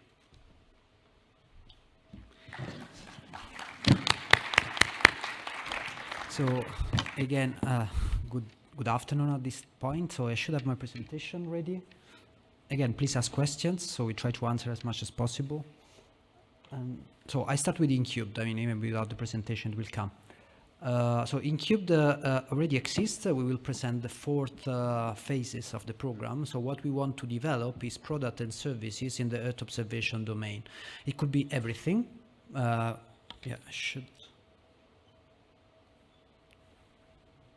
I don't know. Do you see? No. Yes, it's coming. So we do everything from upstream to downstream, and in this slide I just wanted to show what we have done so far. Overall, we had over 125 activities, of which 59 are concluded and 66 running. And the program is more or less stable, so we do procure around 20-25 million per year, and the program is quite growing. What I wanted to show that we really support mostly startups, but not only. I would say 85% of the funding went to startups, but we see also non-SMEs which are looking for this type of program also to innovate in the commercial sector. And as you can see, we are supporting also new missions. This is quite nice, as you see that some of these missions we have developed are now entering into the emerging data supplier part of the Copernicus contributing mission. So you see the synergy. Somehow we are seeking for innovation within ESA, then it's bringing possible future commercial data providing to other operational services like Copernicus. What we want to do for the next ministerial, I mean, we keep the legacy part, which we call it development, and we introduce something which is the partnerships element. Why we want to do that? We want to do that as we have seen there is the need of having maybe larger scale projects and also linking this project with institutional demand. So the partnership projects will allow us to develop this further, but I can give you a few details in the next slide. So developments, it will not change. We have 2 phases, de-risking and product development, really to de-risk the first part, the technical part and the business aspects. And in case there is, let's say, a certain maturity, we allow company to go to the next stage, which is the product development. We need to reach at least a technology readiness level of 7, so we need to have an innovation within the activity. So this is quite peculiar in Incubed, so we do not accept something which is not innovative with respect to the technology aspect. But we do require also a business aspects. So the business part is very starting point. We don't start any activity without a business case because we are fully commercial oriented, and so it's really a program which is coming from the customer pool rather than the technology push.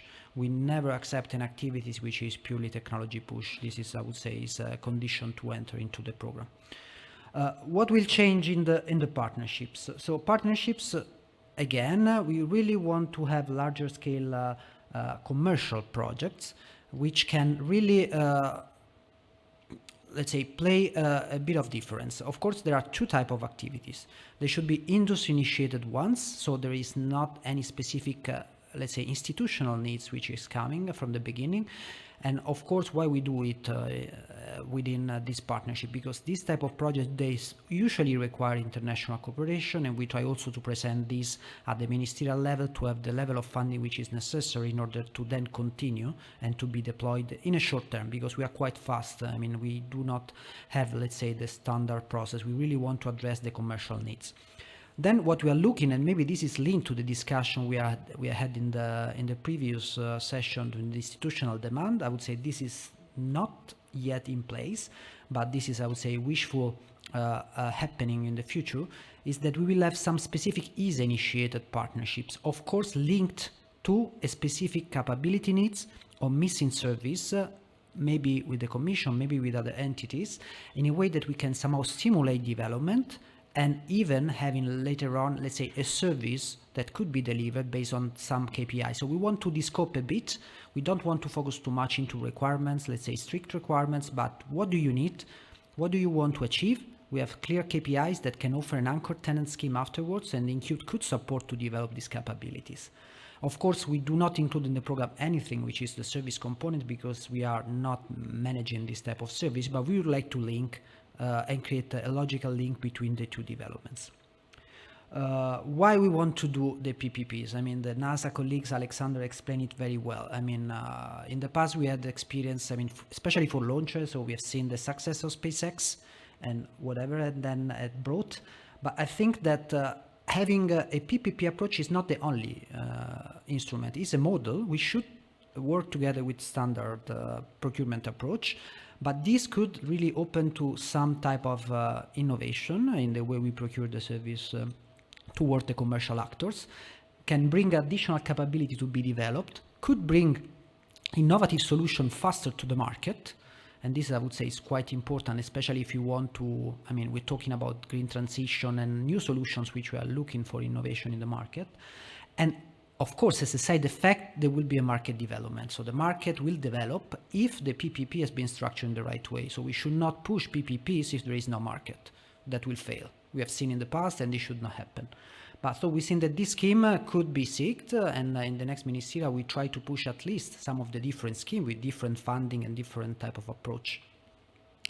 This is just to let you know that we are fully coordinated with the different programs, and we place Incube as we increase the TRL, but we also increase the business readiness level. So we have a full coordinated approach with all the other programs and also with the rest of the agency. So, and then I leave the floor to Peggy, I guess.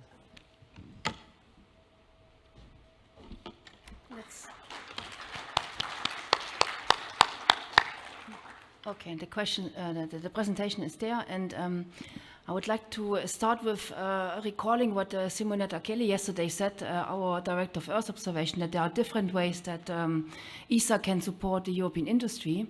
One way is to take the role of customer, and here we go.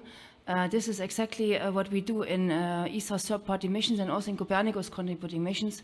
We are placing anchor customer contracts. And this is allowing commercialization through data procurement. So my short presentation will give you more insights into the TPM and the CCM activities. Let's recall that for the next ministerial conference next year, we are aiming to secure budget for our ESA third-party mission activities, which is an ESA program, but we're also working very closely with the European Commission on the Copernicus contributing mission activities, but this is following a different budget cycle and a different evaluation and discussion around how this budget will evolve.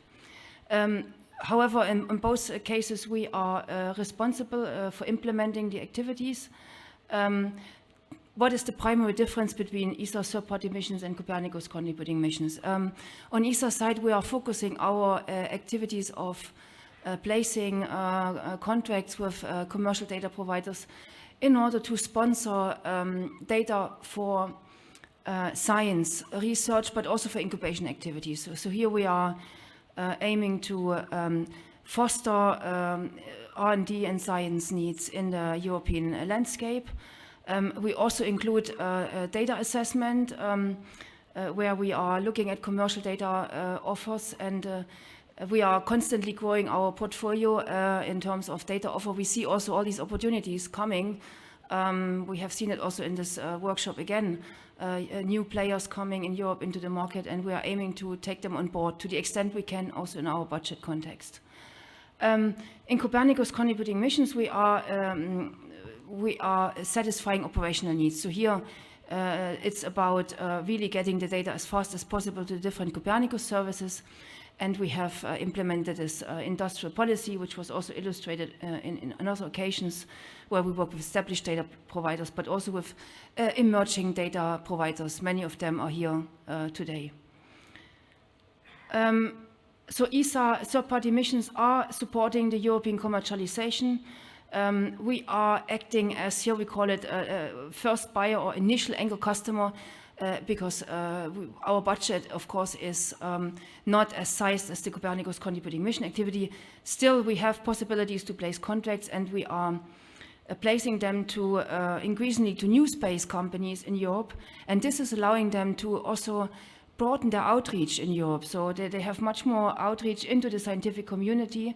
And this new offer in Europe, in new emerging domains, hyperspectral data, thermal infrared data, atmospheric composition data, is allowing also to go into new innovative applications, including in the area of Earth action, greener commercialization, and we see many advances. And it's very nice to see how many research applications we have been sponsoring over the years. You see quite a significant number here, over 7,000 projects since 2008, and this number is growing on an annual basis. I mentioned it before, we have also a lot of focus in the ESA TPM activities in the EarthNet program today on data quality assessment. So here we are working a lot with the commercial data providers in Europe, mainly the emerging ones, but also established providers. And ESA is leading the way in producing concepts. We have elaborated what we call this product quality evaluation matrix. This is also taken on board by NASA, the guidelines that are being developed on ESA's side.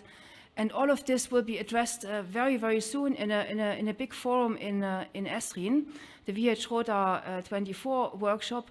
You have until today to still sign up if you like for this workshop. Still possible to join up for remote participation.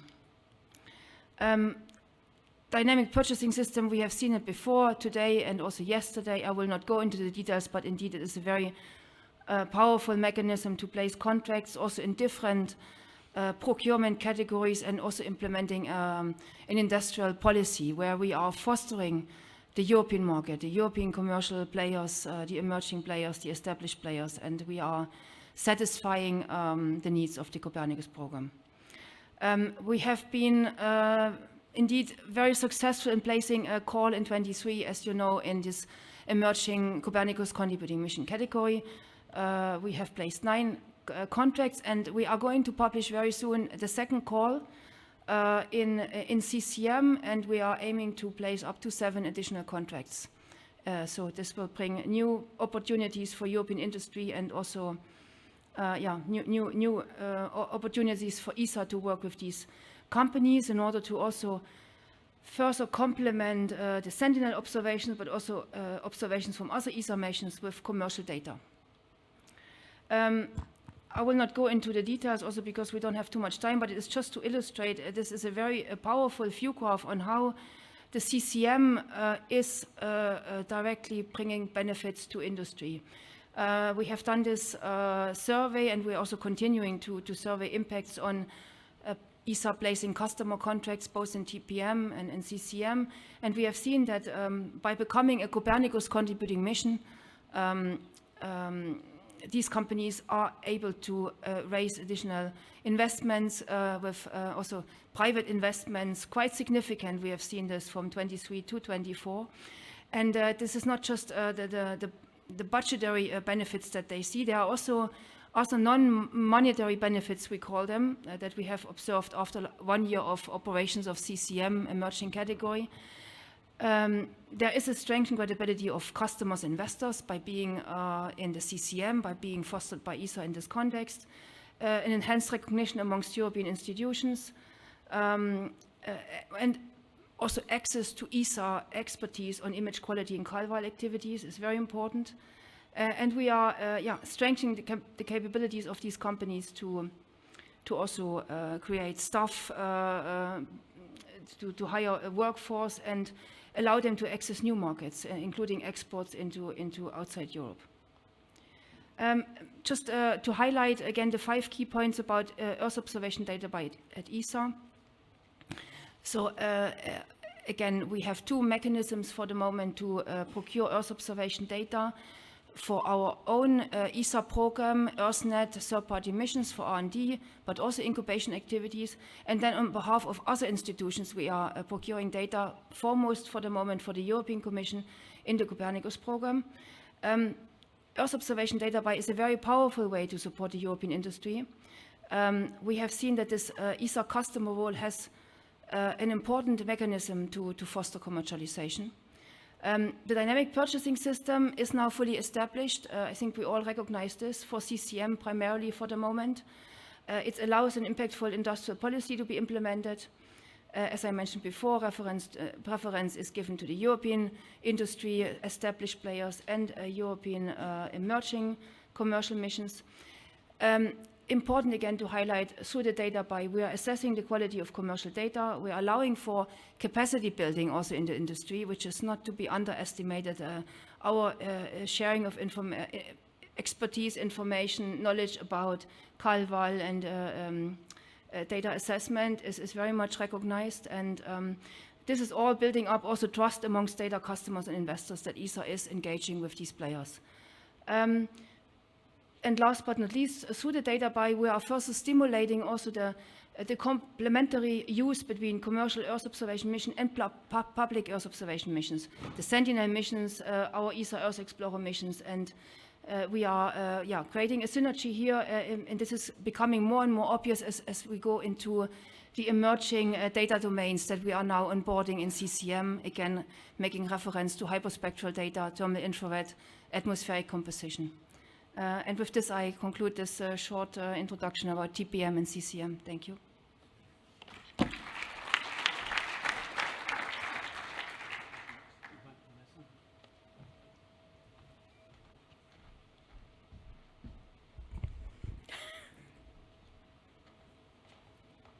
Yeah. I would like to pitch to you our plans for the next ministerial with respect to Future EO. Future EO is ESA's Earth observation envelope program, looking back at a 25 years history, successful history, and it's mainly an R&D envelope program. So it's really focusing on research and development activities. It's a user-driven program. Nevertheless, there are, of course, activities which are very appealing to industry. So what is Future EO and what is its ambition? So it's basically, as I mentioned before, it's our world-leading research and development program. It's the envelope program, which comprises end-to-end, so from the technological development to the mission implementation to the actual data management, mission management, to the data use and backwards. It delivers groundbreaking science, and we've just published actually also our new ESA Earth Observation Science Strategy. So this guides us the way to the next years, and we would like to, of course, strengthen and pick up those scientific needs in the program as well. And it will help us to address the key scientific questions and global societal challenges. And by that, we hope to shape tomorrow's Earth observation needs.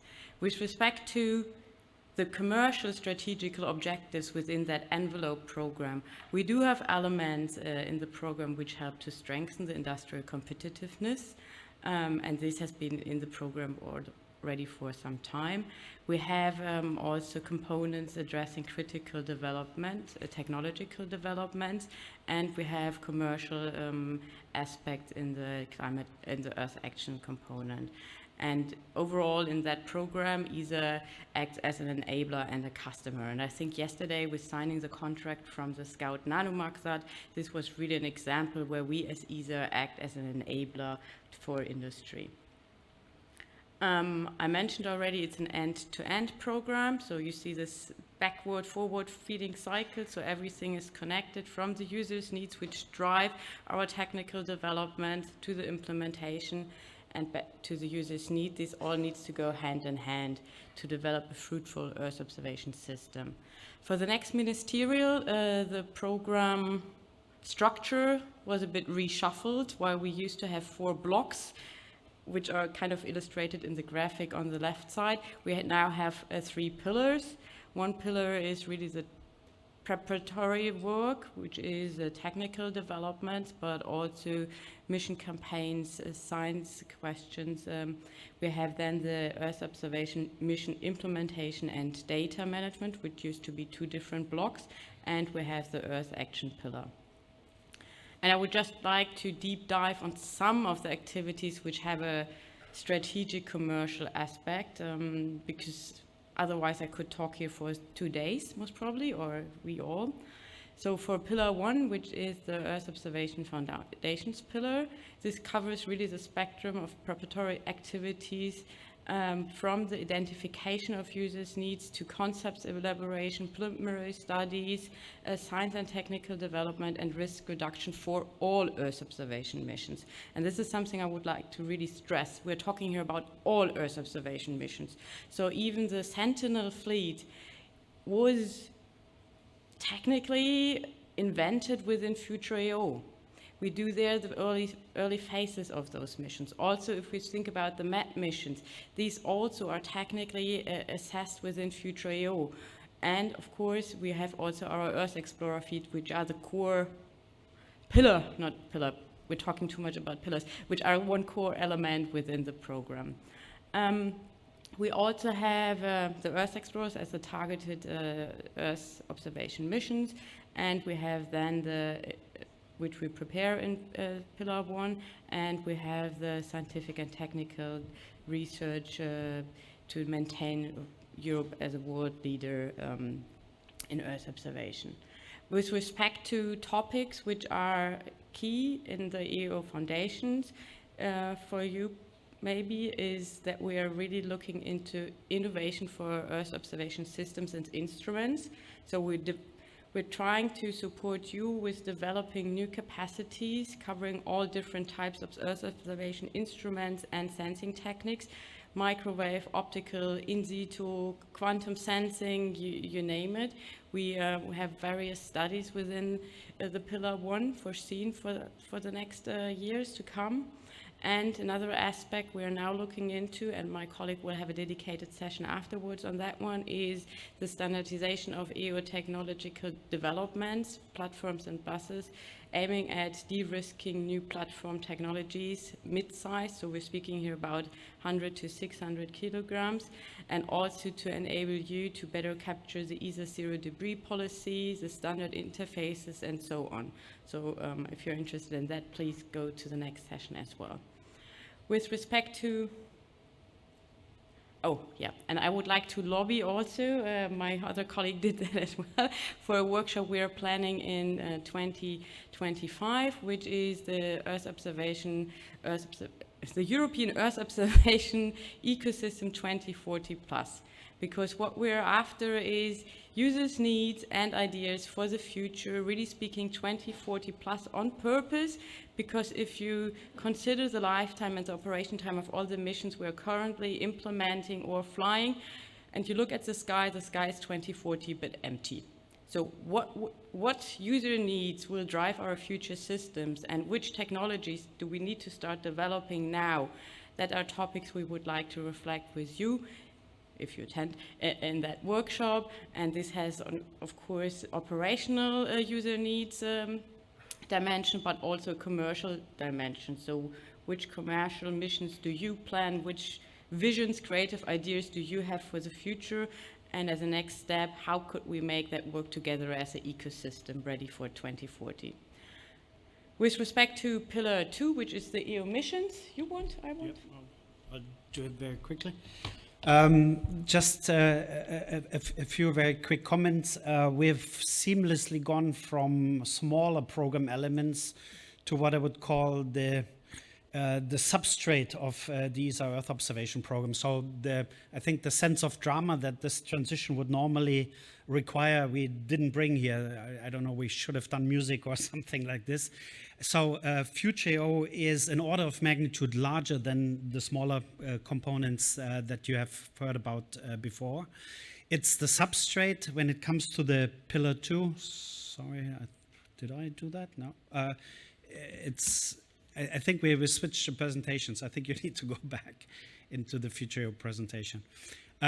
Just a quick comment on the pillar 2. So I think this is where you saw the change. This is an integrated perspective on the missions to be developed, meaning the satellites to be built, the space infrastructure to be set up, and the notion that there is a data space evolving in addition to the functionalities that each specific mission will require. So you see the development of missions such as Harmony, the Scout missions, NGGM, considerations of constellations to be developed. This constitutes the core, and my colleague Dominique Gilleron is very much gearing up to the diversity and the challenges that these missions will bring in terms of novelty. And again, my ambition as being part of that pillar 2 is to integrate the data management and the overall mission management perspective, optimizing the utilization of the missions. I think the single most important message from my side in this context is that all these companies that are focusing now on the third-party mission objectives, the InCube missions, should always keep in mind that this huge substrate in the Future EO program exists, and that your capabilities, your services, that your technology development may also qualify you in that domain. So I would really suggest not to put an iron curtain between the smaller components that we have discussed before and this a substrate in which a lot of the competencies that you are developing, that you have, can be also integrated. And with that, I hand over to Rune. Okay, thank you. Maybe if you put up the next slide. So to add a little bit to the sense of drama, we decided also to change quite significantly the narrative in this Future EO program. To make sure that what we in the past considered to be the last mile or the last kilometer, depending on where you come from, of the space program really takes a much more prominent space in the way that we sell the program to the ministers of finance, and also with respect to policy, societal needs in general. So what we have done within this more or less 2 billion euro envelope program, we have created a third pillar, which we call Earth Action. And this is based around, well, first of all, the idea that being able to support decisions and Earth Action is actually the very reason that we build Earth observation satellites. That should not be forgotten.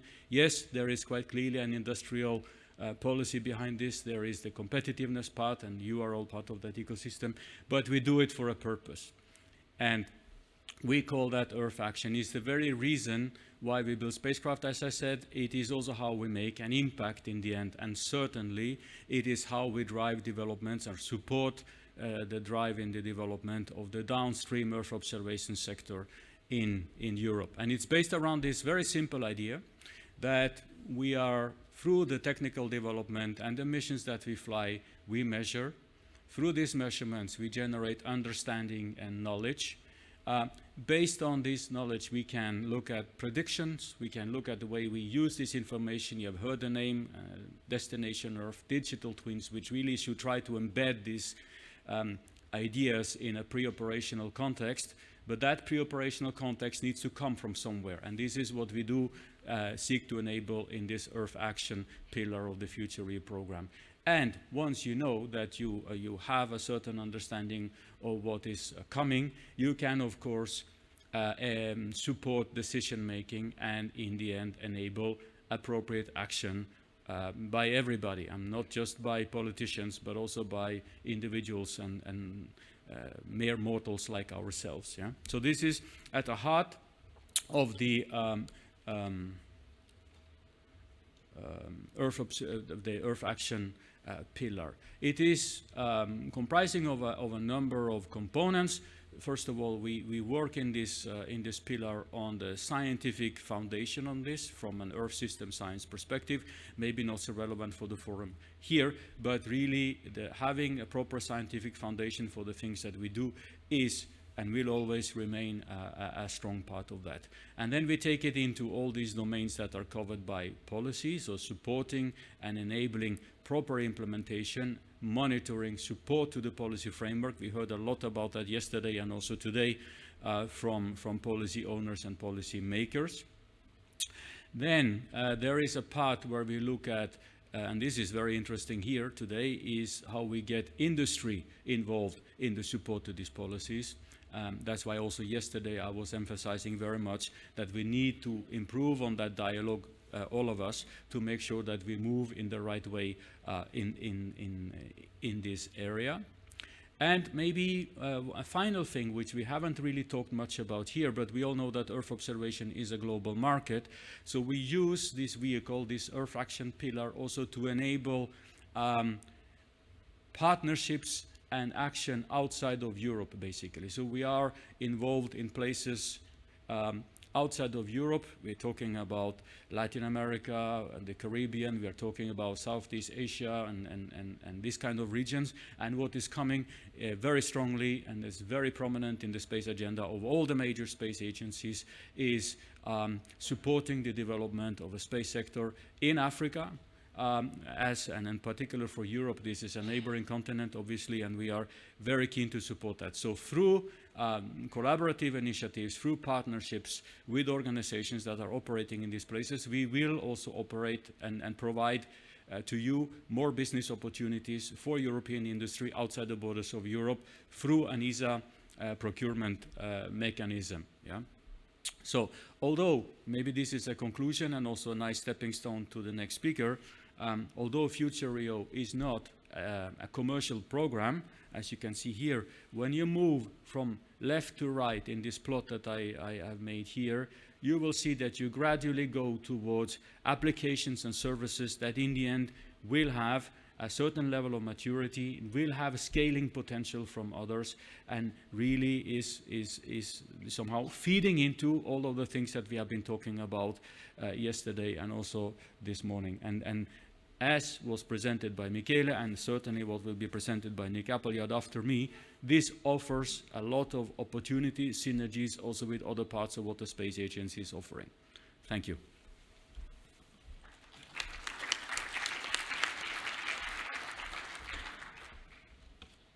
It's almost as if we practice this. Very good. So does this click or do I rely on you? No, too far. There I am. Okay, so hi, I'm Nick. Different from everybody on this stage and most of the speakers you've heard at this conference, I don't work under Simonetta. I'm in a different directorate of ESA. You see the words there, commercialization, industry, competitiveness.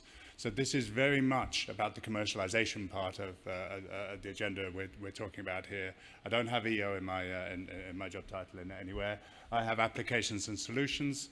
I'm the guy who talks to the customers at the end user and says what do they want and work back from there. The new program that we're working towards for a year from now, we're giving it the name Access. You see unpack the acronym there. You'll see some of the same words in there.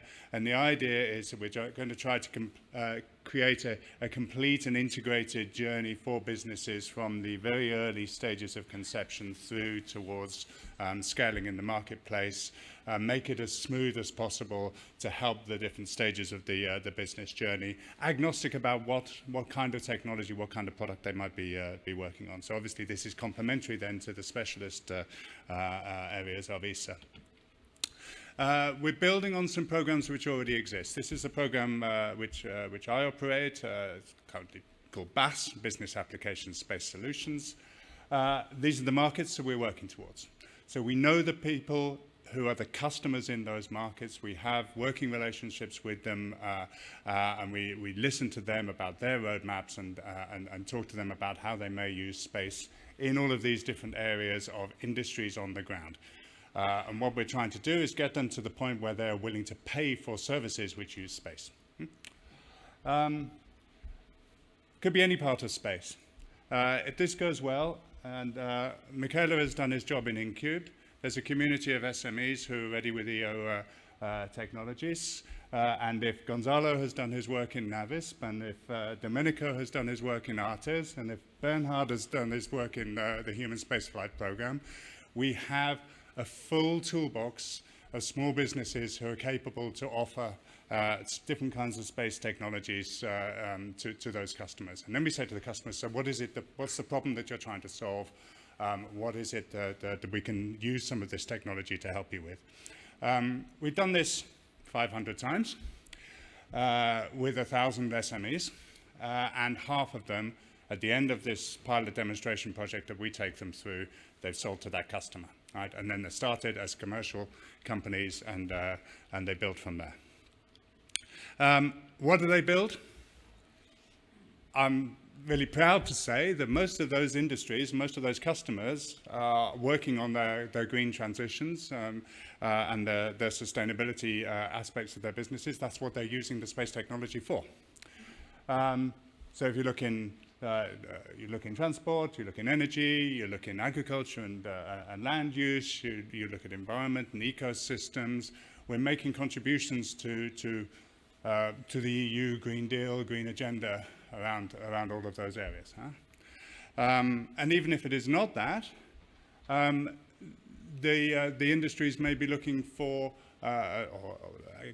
task us to work towards more livable cities which have good water and sanitation, good healthcare services, education services. So if we take the kind of wider framework of the UN Sustainable Development Goals, this is 81% of everything that those customers are buying is somehow contributing to those social and economic, social and environmental goods, those public benefits, which is quite good when we go back and talk to our member states and talk to the ministries and say, you're using taxpayers' money through ESA here, you're buying public benefit as well as commercialization alongside this.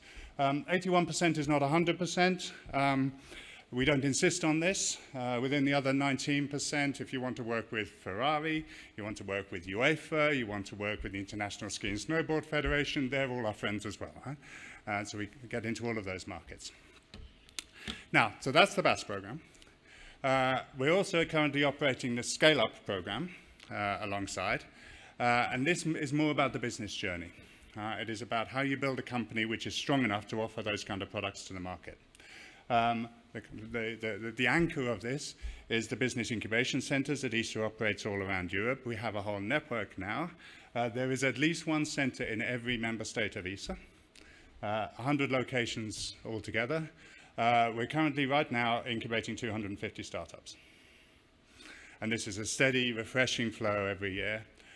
So the overall portfolio now is well into 3 figures, number of startup companies. So those startups, some of them are working in the downstream. They're working on these kind of services and applications that I was just talking about. Some of them are working on technology. Some of them are building spacecraft. Some are building rockets. Huh? And so they don't necessarily all feed towards these downstream areas, but a very large proportion do. Others are directed towards other parts of ESA as they mature. And then we have some other parts of business support and commercialization support services as well within the bounds of these programs. We've been setting up Phi Labs. You may be familiar with the Phi Lab in Esrim, which was the pilot for this. We now have a network of Phi Labs. I think we're up to 11 centers which have been opened in the last couple of years, which are bringing academia and industry together to collaborate, to co-invent and to ideate new ideas for commercial propositions in different domains of application. When we're trying to break into new markets where there really aren't any customers, and we're having to be a little bit more dirigiste in our approach to try to get the economic systems working, Then we have the Scale Up Invest program and the ESA marketplace. We work with private capital, venture capital. I think we're going to hear from Gianluigi Baldesi this afternoon, so I won't dwell too much on that. And then we're building towards, for the future, we're building towards these wide cross-cutting agendas. ESA has characterized them as accelerator programs. And here, I mean, Runa and I are working hand in glove together on Space for a Green Future is something we're really trying to do, which is how do we bring all of the space capabilities towards these issues of climate change and climate adaptation. Rapid and resilient crisis response, similarly, what are the services and the applications and things in the downstream which create a more resilient society, given that I believe there's a storm crossing Germany today, it's going to disrupt all of the transport networks, you know, how do we protect ourselves against all of these things? Huh? And then in the upstream economy, as this develops, we're talking about space traffic management, space situational awareness. As more and more private actors are going into space, there's an element of our commercialization activity which addresses that as well. So we have in our commercialization effort, we have contributions to make to those big agendas, and we will work across the different directorate areas of ESA on those. So how does this look as a program for next year?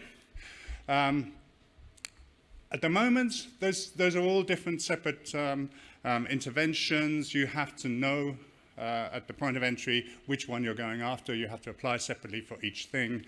We make you work quite hard as a small business to apply multiple times to different things. What we're going to try to do is to put all of these things along a path and make that flow, make that journey smoother.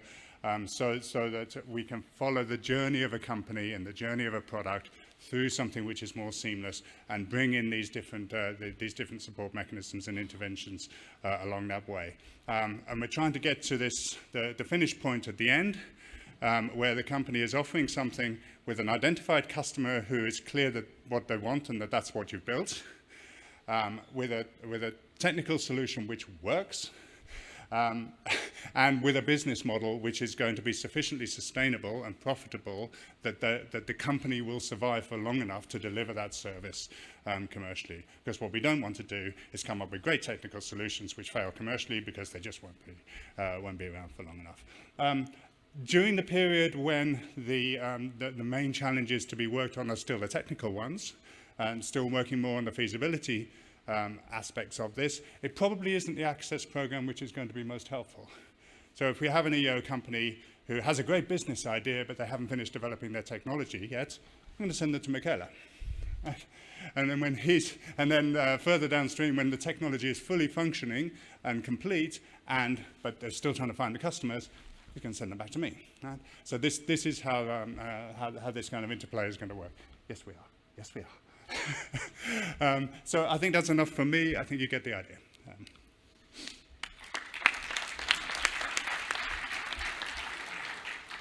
Good. So we are at the end of this small sequence of pitches. Again, the seamlessness is a bit distorting the size of the various program elements. I'm realizing that time has advanced dramatically, so I would suggest, because I at least hope that your appetite for the programs is matching your appetite for lunch, that we cut it a little bit short here. The main ambition would be that you have recognized the faces and the people associated to the various program elements. I think you can address us individually if you have specific questions, if you have ideas. I would just like to recall that we started this session with the ambition to identify, with your help, gaps, priorities, themes, and topics that may help to give the final form to these programs. Feel free to do so. I can assure you that this is the perfect point in time. We are reaching peak season in the definition, in the formulation of these programs, so don't hesitate. This is your opportunities, and do it directly with the people that you see associated here in the panel. And with that, I would like to release us all into the lunch period. So thank you very much for your attention, and see you. Thank you. Just one remark on coming back. Thank you, Nick, and all the panelists. Just coming back again, looking at the time and to allow you to all have lunch. We don't want unhappy attendees.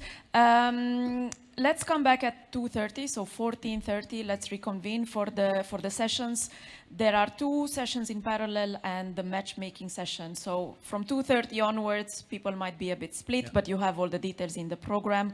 We are here, we're in Orient and in Occident. So again, you can find all the details in the program, and somewhere here on the big screen, we will also see the program of the matchmaking slot with Albin and Romain, my colleagues who are sitting over there. They are sitting over there, and they're just raised their hands. Can give you any details on the exact planning. Yeah, just one thing. We will leave the QR code for the poll, so you can. It will be open until tomorrow. So even if you don't want to answer now, you want to think about it, you will have time. So maybe during the lunch break, we leave the QR code available, so you can use it and leave your answer as soon as you can. So now enjoy your lunch.